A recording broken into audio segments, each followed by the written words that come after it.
Hello, hello.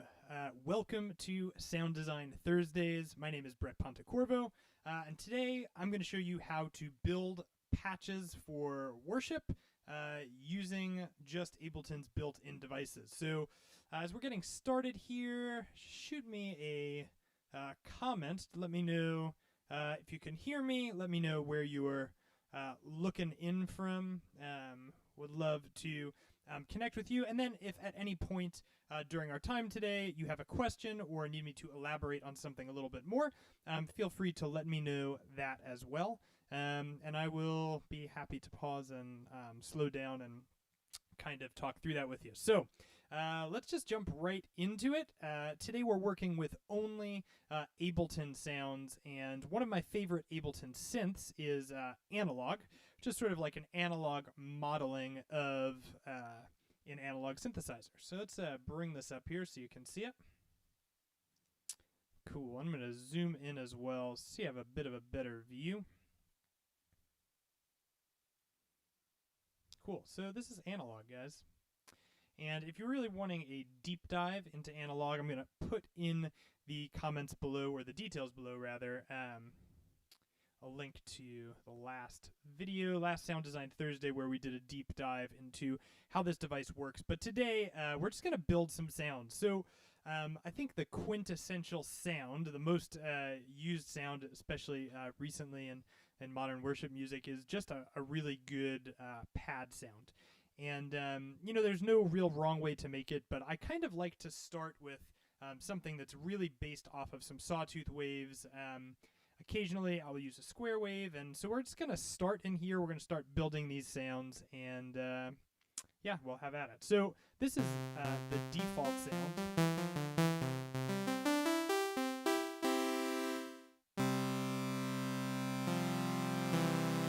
That Analog comes with, and actually already that's not too terrible, which kind of works in our favor. But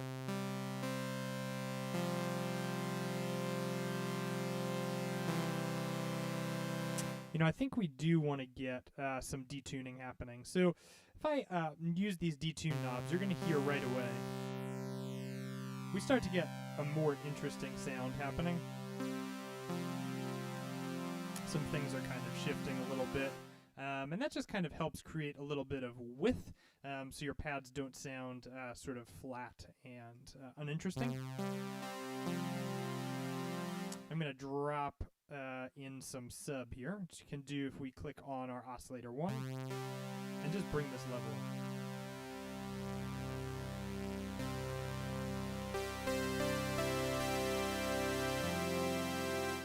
Cool, so we've got something that's pretty passable already, but let's go ahead and see if we can make some tweaks here. Let's see, actually, pop this as a square. That's actually really nice. So we're going to move that to the square wave, and I'm going to just add some pulse width.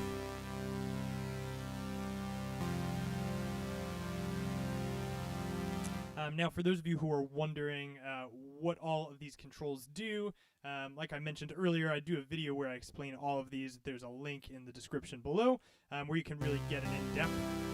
And if you're wanting to step up your sound design skills, don't forget you can download a copy of the quick Synth Map, which really helps you to kind of remember these quickly. So I want to modulate this pulse width a bit. Let's make it a little bit more interesting.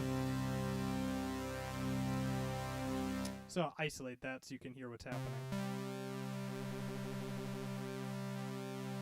So that's kind of like the equivalent of me just moving this percentage up and down. That's definitely too fast though. So we'll leave it at 1.1 hertz.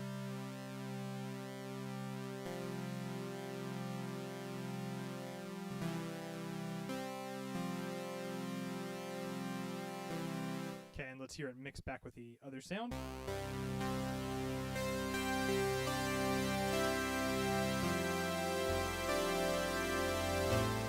I mean, that's a huge sound. I like what I'm hearing already. So we're getting somewhere. Now, something that's missing is that this sound, if you check out here in my audio output, is still largely mono, and that is fine. It could be fine, but when we have sounds hitting us from different directions with different things happening. It sounds a little bit more natural, and we want to avoid as much as possible creating something that sounds like a machine, right? Because we want these synthesizers to feel human and natural. So we're going to go ahead and turn on our second amp and our second filter, and if we head over here to the master routing here, just want to send both of these straight across.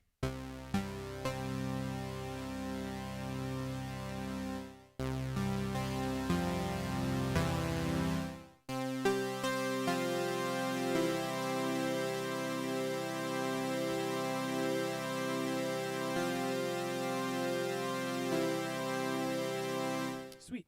So what I did there is when I turned on these amplifiers, I just kind of panned them out a little bit. And you'll see already I've got a bit of difference between the left and the right side. And I'm going to apply some LFO modulation to those pans. Now, a little bit goes a long way with this because we don't want to have like a auto pan sound, you know, but we do want to have just a little bit of changing happening. So let's see here, LFO 1 is off. Turn that on.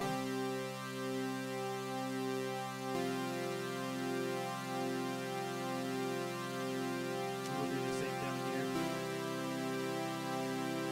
And notice I went in opposite directions there, and that's just to kind of keep things interesting, right? We don't want both sides doing the same thing. If the idea is to create a stereo image that goes different on both sides, then we want to, you know, do it a little bit differently.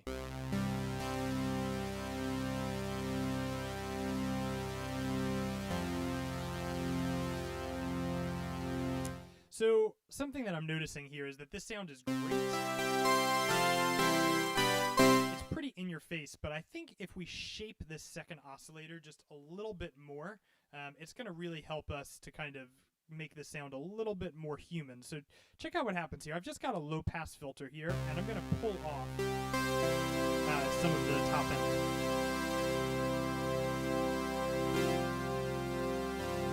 So it makes it just a little bit less noisy. We don't have so much competing up at the top.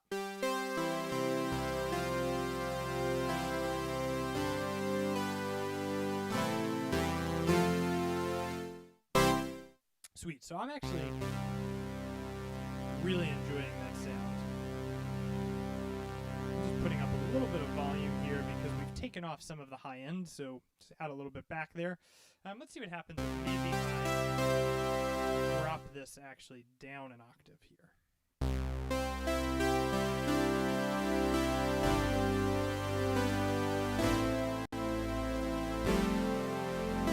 Sweet. So this is a really great starting place, right?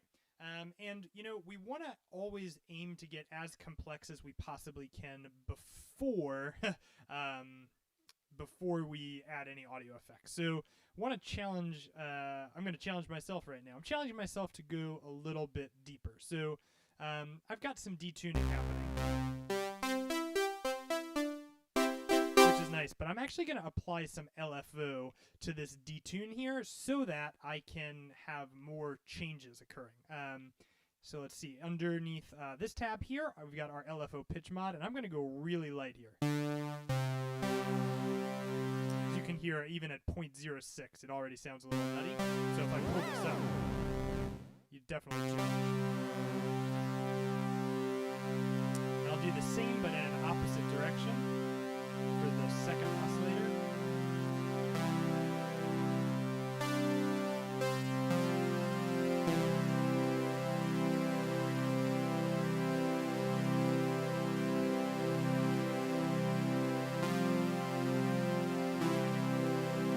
Now this is starting to feel great.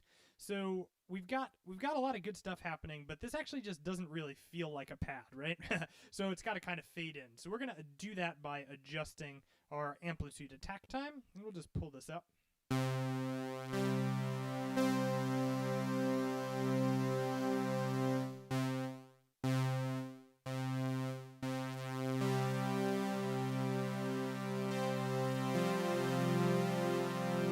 Same for the other amplitude envelope.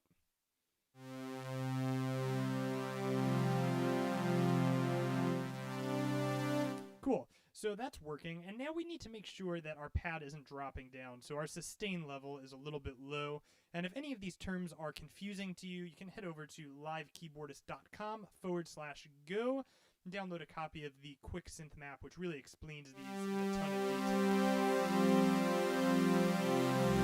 But you can hear that now that I've adjusted that sustain, the sound really stays present. It's really in your face, you know?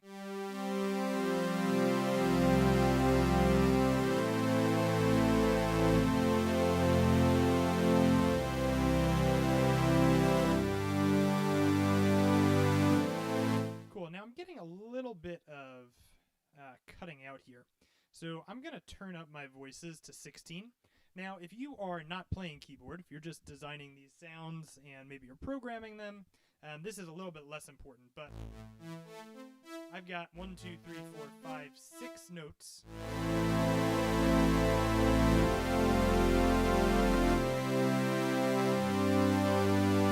And, you know, so when I switch a chord, I'm already maxing this out. I've got notes that are dropping out, and we don't want any of that. Okay, so, so far we got something that sounds and feels like a pad. Now we should adjust the release time because we want a little bit of buffer, right? When I lift my hands off the keys, how long does it take to get to silence? Ooh, might be a little too long, but wow, what a different feel.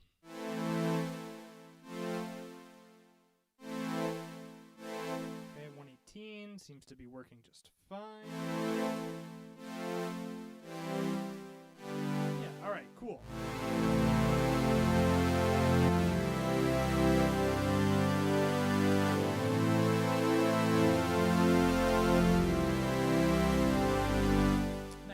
All right, so I'm pretty happy with this sound. We're going to go further, though, because this is just our starting point, right? So still staying within our analog device here, we're going to turn on our unison. Now, unison takes this signal and it duplicates the whole thing. So it's going to take what's coming in, make it happen 2 times, or you can set it to happen more if you so please, and then it detunes them slightly. So you'll hear my chord, and I'll bring it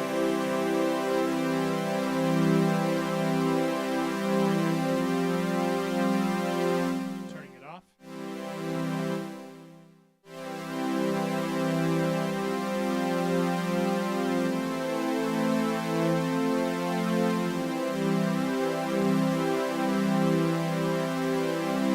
Fantastic. All right, so we've added some detuning, and that's really nice. And then we can always adjust this slightly, so I think it's nice to put a bit of a delay on it. So like, how long does it take before it starts detuning?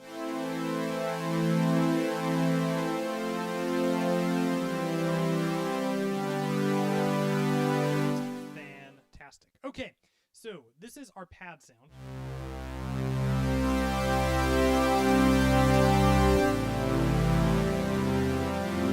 And you know, it's feeling a little bit low. So let's do this. I'm going to pop it up just for effect. Well, actually, maybe faster to do this. I'm going to do this at 0. We'll do this at +1. See how that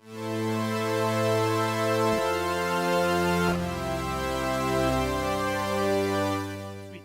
Okay, I can get behind that. So let's go ahead and start adding some audio effects. So under here in my audio effects tab, a really great go-to is just a reverb. So here's no reverb. And here is what happens when I put reverb on.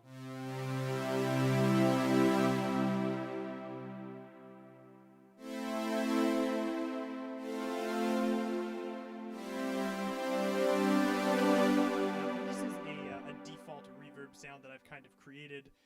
So just talking through it really quick, spin, having this at 0.22 hertz seems to be nice, and these early reflections are like the very first reverberations off of your invisible room, and can just be helpful to kind of create variation that then gets further processed, and as things sort of are detuning and being elongated, you get a natural sound, and lots of detuning feels warm. So we want our size to be unusually large. This is emulating the size of a room. Our shape, we bring it down. I actually forget exactly what that one does. You can always check the side. How's that for a pro tip there?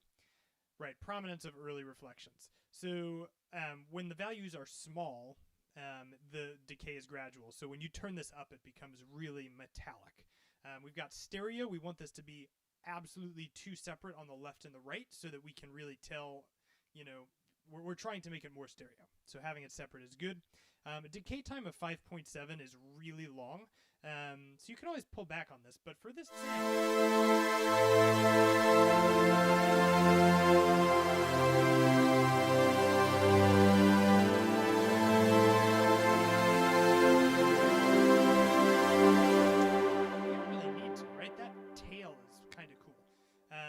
dry wet is here.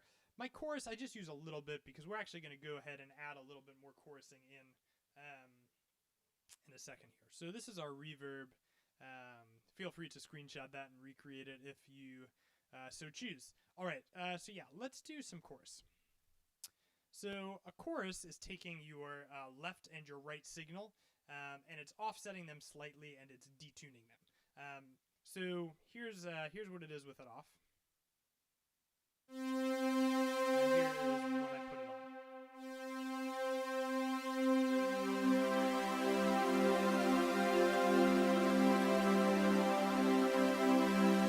So with this here, I've got a high pass filter, and all of this says is everything above this point can go through, but below it, none such.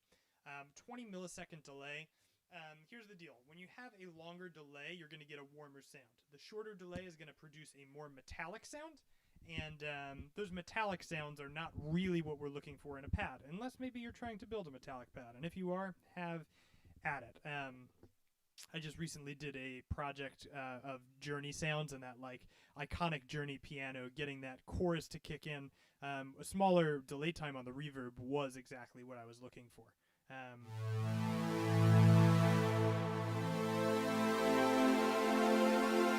And of course, you don't want your dry wet at 100 because then you will not be able to hear it. Okay, so let's talk about compression. Compression can be our friend, and the question that I always come to with this, especially when I'm building pads, is do I want the compressor before or after the reverb? And the question has a lot to do with what you want the tail of your sound to be like. So if when you are playing, you kind of want the sound to be, you know, doing some weird like volume jumpy things. It does create a lot of character at the end. If you put it before it, you're going to get something that's a little bit more natural sounding. So I'm going to go ahead and turn off my makeup, bring the ratio up, my attack up a little bit, my release should be long.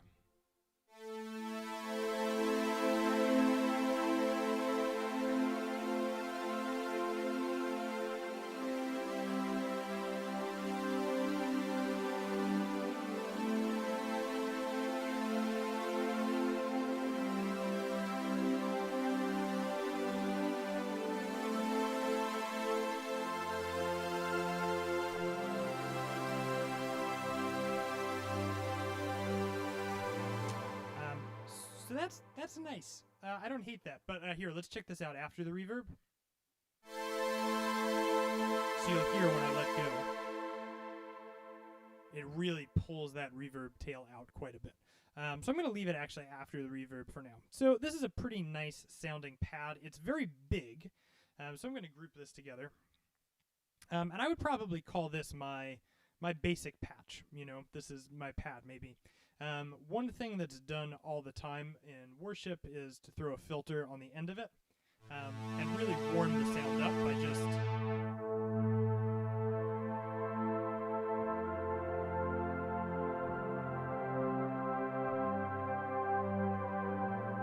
pulling that off. And let's here a demo of that with piano.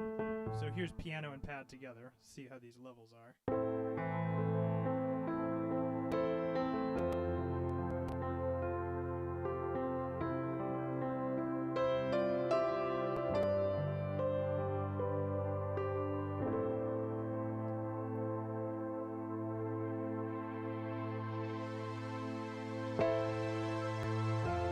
So you can really get a decent range of sound out of that, but pulling this filter off just a little bit really creates a nice warm pad sound. So, all right, we'll call that our pad for the day. Let's build not a pad. How about that? I'm going to build a Pluck-ish sound. I'm not going to call it a Pluck necessarily. I actually think you can create really great Plucks with samples, but we're going to use Wavetable for this one. And if you haven't used Wavetable before, Wavetable is really an awesome synthesizer, and it is similar to analog in that it does have the option to use these analog shapes, but it's different than analog in that it comes with all sorts of different waveforms that you can choose from, and so it gives you a couple more options. So what we're going to do here is we got to figure out first of all what type of a waveform we want to use. And since we know that we want a Pluck sound, I'm just going to start by pulling the sustain down on this amp.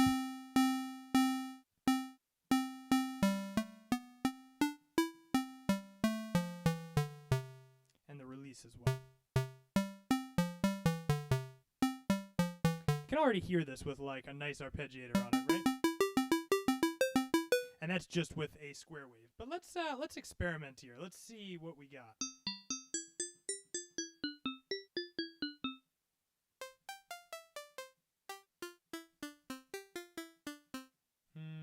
Let's see here. Ooh, synth additive. Okay. I like that one. We'll put that in there for remember. No primes. Nope. Nope. All right, let's see. Maybe we can do one of these retros.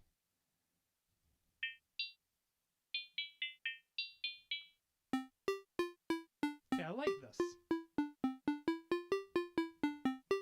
I could spend all day going through these. We're going to leave it here. This is nice.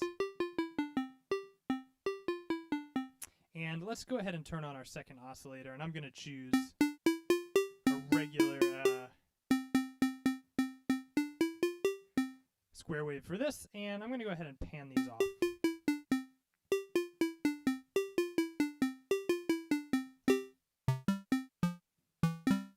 Cool.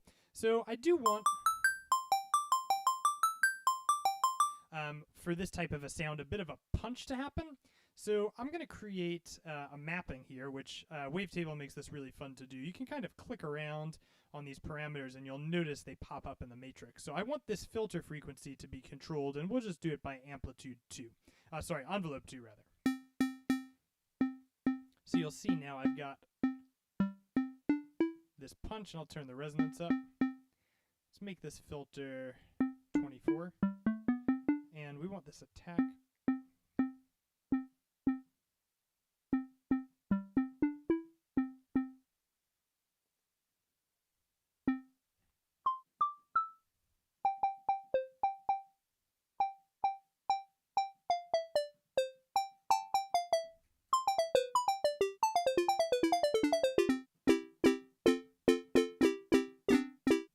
Pull this.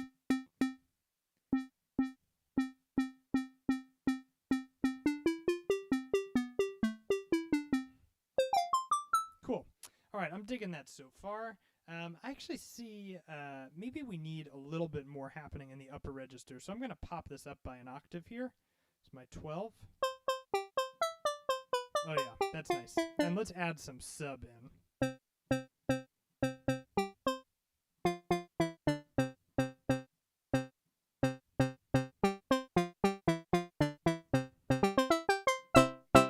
Cool. All right, I like that. That's working for me. All right, let's start making this a bit wider.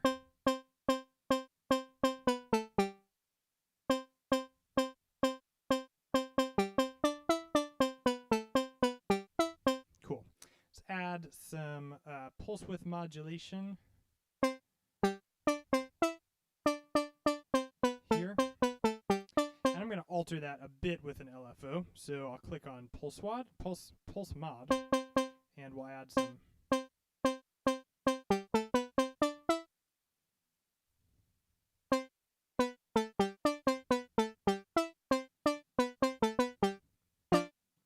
Cool, that's nice. Let's go ahead and add a little bit of LFO to our detuning as well. A little bit goes a long way here.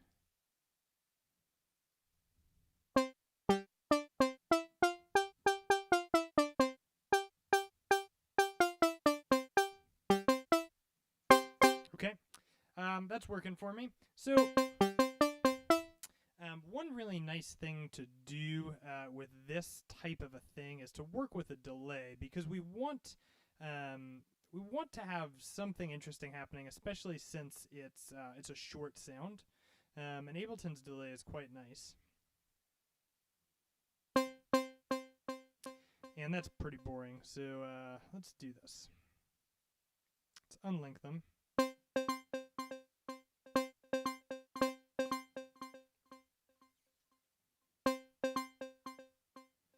I'll set these to time here.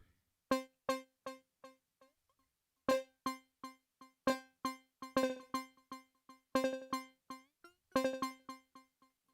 do 250, 500. We can use this filter to kind of shape which part of the sound we want, and we'll have this modulate a bit.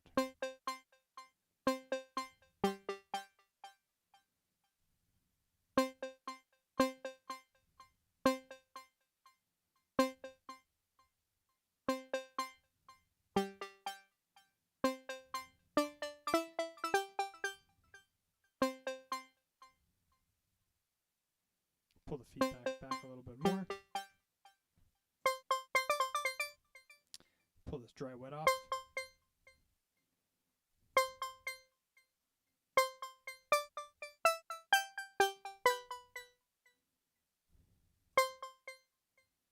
All right.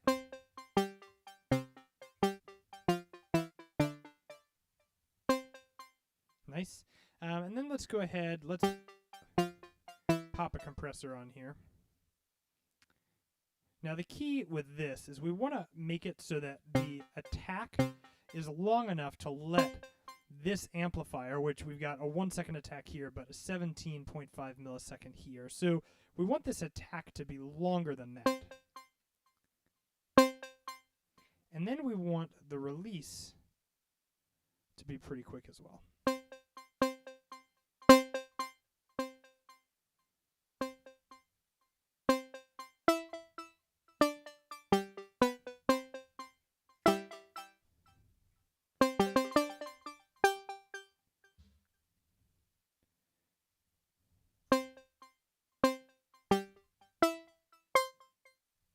Okay, that's working a little bit better for me.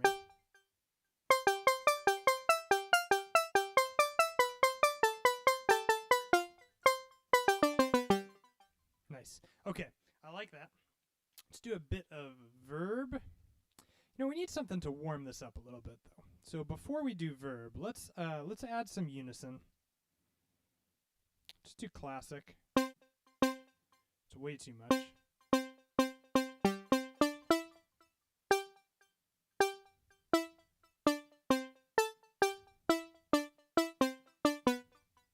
Okay.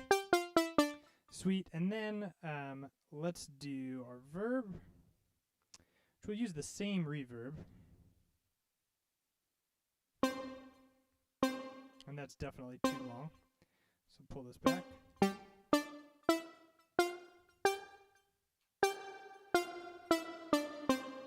I'm going to pop this compressor on after as well. Sweet. Let's make a short release.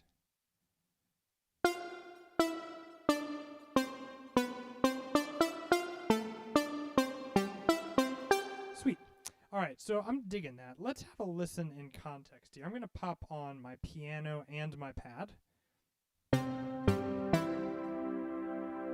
And you know what? Let's group these together, because I only want this lead sound to be existing at the top of my keyboard here. So we'll set it at C4.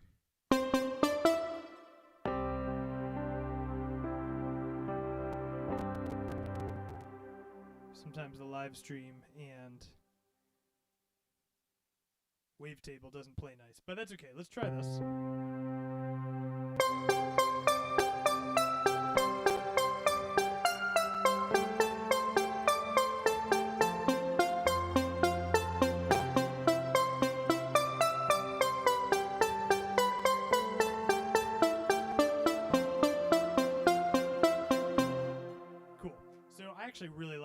lot, and it's interesting when you're like designing the sounds. You might be like, oh, this is a little bit abrasive, maybe it's a little bit aggressive, but it actually has like when you mix all of the sounds together, you're like, oh wow, that something really special happens there. Now, when I do a live setup, I actually put these on sends, because we can talk about that at a different time. But something that's really nice to do with this type of a sound is to have a ping pong delay. So I'll pull over here just the same delay plugin. Now, you might be like, why two different delays? Well, they're serving slightly different purposes, right? So I'll turn ping pong on here, and I'm going to unlink them, and we'll just do 1 to 2 and 1 to 3. That's repitch mode for you.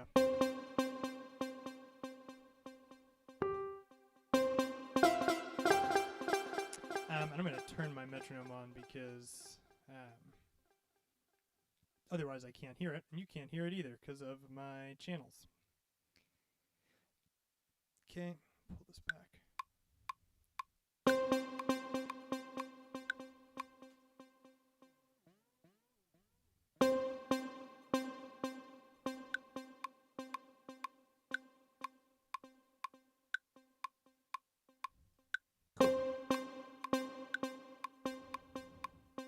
Go back to 2 and 3 here. All right, so then when I've got this happening, I've got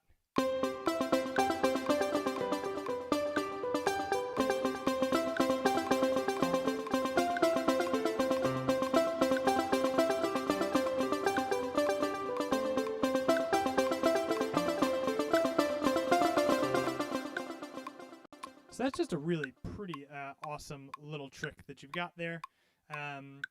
And it's a good way to sort of spice things up. And if you throw this on a return channel, then you have the option to send anything there. So that is that, friends. Feel free to reach out in the comments if you have any questions. I'll hold for just 1 second here if there's something I can clarify about any of these patches. But yeah, so great place to start here, just building these things out. If you're looking for an opportunity to go a little bit deeper, I've got a sound design course on my website. I'll put that link also in the description below. You can really dive deep, and I really break everything down, all of the oscillators. I break down the filters and the different types of filter settings and how to build common patches and how to save time by making preset patches and template patches and sort of plug and play. So if that is interesting to you, definitely make sure to check that out. Friends, as always, thank you for joining me for Sound Design Thursdays. It's always an honor to spend time with you and to make some sounds and to spend some time in Ableton. I hope that you're well, and I will see you guys next week.